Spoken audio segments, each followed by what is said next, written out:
मित्रों, मैं थोड़े आंकड़े भी देना चाहता हूं। 16 के चुनाव में 1278 लोग घायल हुए थे, 21 में 1681, 23 के पंचायत में 664 और 24 के आम चुनाव में 761।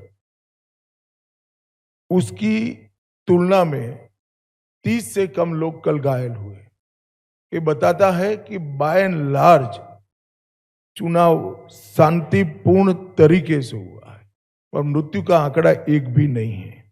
और ये जो चुनाव बढ़ा है, मतदान बढ़ा है, वो भारतीय जनता पार्टी की सरकार बनाने का, परिवर्तन का मतदान। क्योंकि जिस तरह से प्रधानमंत्री जी और हमारे बाकी नेताओं की रैलियों को प्रतिसाद मिला है, रोड शो को प्रतिसाद मिला है, वो प्रतिसाद कल प्रथम चरण में बैलेट मशीन के अंदर बंद हो गया है। एक बहुत बड़ी आशंका यहां व्यक्त की जाती थी कि जन समर्थन तो है, मगर पोलिंग स्टेशन पर पहुंचेगा क्या? वो आशंका है आज समाप्त हो गई है और मुझे विश्वास है कि दूसरे चरण में और उत्साह के साथ मतदान होगा।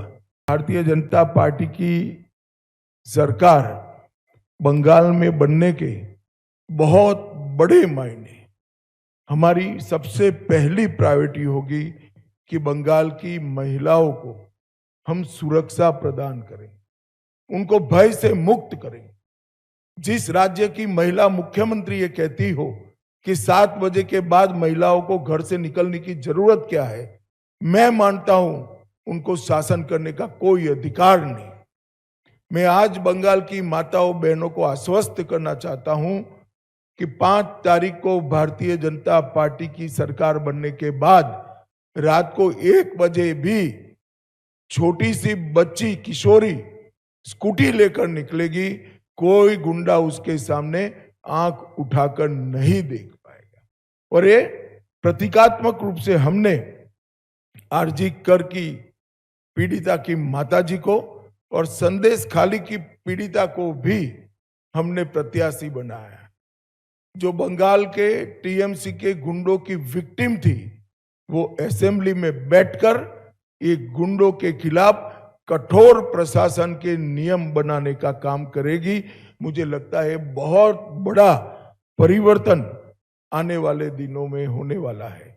मित्रों, आज मैं बाकी सारे जो क्षेत्र बचे हैं उन लोगों को भी कहना चाहता हूं कि भारतीय जनता पार्टी की सरकार बनने के बाद व्यापारियों से कोई भतीजा टैक्स, भाईपो टैक्स नहीं लिया जाएगा।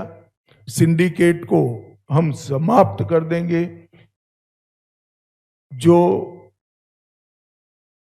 प्रशासन का राजनीतिकरण हुआ है और राजनीति का क्रिमिनलाइजेशन हुआ है, वो एक प्रकार से नासूर बना हुआ है, उसको भी हम बंगाल की जनता को ये नासूर से मुक्त कराएंगे। बंगाल के अंदर आधुनिक खेती के लिए कोई संगठित प्रयास विगत 50 साल से नहीं हुआ है। मां गंगा की कृपा जो कांप को ढोकर लाती है और पानी की उपलब्धता है, इसी के आधार पर यहाँ का किसान खेती करता है। आने वाले दिनों में हमने तय किया है कि किसान की खुशहाली के लिए यहाँ के सारे परंपरागत क्रॉप है, इसके बड़े रिसर्च सेंटर हम यहाँ पर बनाएंगे। चाहे आलू हो, चाहे धान हो, चाहे बंगाल की मालदा की मसूर आम हो, पान हो, इस सभी के लिए इसकी खेती को वैज्ञानिक तरीके से हम आगे बढ़ाएंगे। भ्रष्टाचार प्रस्तापित इंस्टीट्यूशनलाइज करने का काम ममता बनर्जी ने किया है। 32 से ज्यादा घोटालों के माध्यम से 10,000 करोड़ से ज्यादा रुपयों का भ्रष्टाचार बंगाल में हुआ है। 10,000 करोड़ के। हमारी सरकार भ्रष्टाचार मुक्त पारदर्शी शासन तो देगी ही देगी, मगर जिन्होंने भ्रष्टाचार किया है इनके खिलाफ एक श्वेत व्हाइट पेपर जारी कर सारे भ्रष्टाचार के आरोपों की सुप्रीम कोर्ट के रिटायर्ड जज से जांच कराकर भ्रष्टाचारियों को कड़ी से कड़ी सजा दिलाने का काम करेंगे, जिससे आने वाले अनेक सालों तक यहां पर कोई भ्रष्टाचार की करने की हिम्मत न कर पाए। मित्रों, हमने अपील की है कि आप परिवर्तन करिए। बंगाल के मतदाताओं को अपील की है। परिवर्तन का मतलब एमएलए बदलना नहीं है। परिवर्तन का मतलब सरकार चलाने वाली पार्टी बदलना नहीं है। परिवर्तन का मतलब मुख्यमंत्री बनाना नहीं है।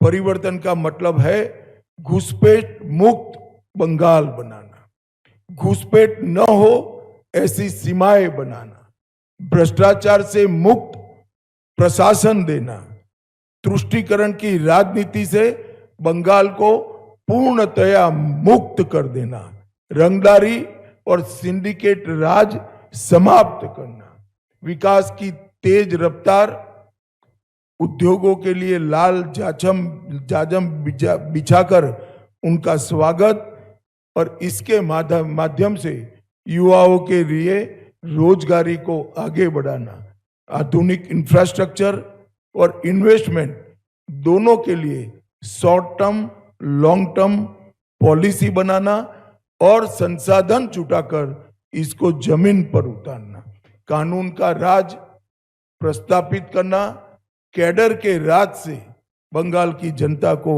मुक्त करना और प्रशासन पर राजनीतिक दबाव मुक्त कर दे। मुझे कोई आश्वासन देने की जरूरत नहीं है। हमारा ट्रैक रिकॉर्ड है। जहां जहां भारतीय जनता पार्टी की सरकारें बनी, हमारी सबसे टॉप की प्रायोरिटी में से एक महिला सुरक्षा रही है और ये हमने कर भी दिखाया है। और बंगाल की माताओं बहनों को भी पूरा भरोसा है और हमने सिंबॉलिक रूप से महिला अत्याचार की विक्टिम को भी प्रत्याशी बनाकर बंगाल की विधानसभा में बिठाने का तय किया है। और मैं मानता हूं कि किसी भी पार्टी की एक टॉप मोस्ट प्रायोरिटी होनी चाहिए थी, महिला मुख्यमंत्री की तो सबसे पहली होनी चाहिए, परंतु ये हुआ नहीं है। भारतीय जनता पार्टी की सरकार ही ये करेगी। नहीं, हमारे लिए तो पूरा बंगाल ही टफ था। 3 ही सीट थी हमारी। हमने ऐसे कई राज्य हैं जहां सीधी सरकारें बनाई, असम, त्रिपुरा, मणिपुर, ढेर सारे राज्य हैं ऐसे। और ये कोई नई बात नहीं है भारतीय जनता पार्टी। अभी तो हम 77 सीटों की पीठ पर बैठे हैं। यहां से सरकार बनाना बहुत सरल है और सरकारें भारतीय जनता पार्टी नहीं बनाती, सरकारें देश की जनता बनाती है, बंगाल की जनता बनाती है। हमने पूरे प्रचार में उत्साह देखा है। इस बार भाजपा की सरकार बनना सुनिश्चित है। आप भी भाजपा के लिए वोट कर दीजिए, आपका योगदान रजिस्टर्ड हो जाएगा। बैठिए।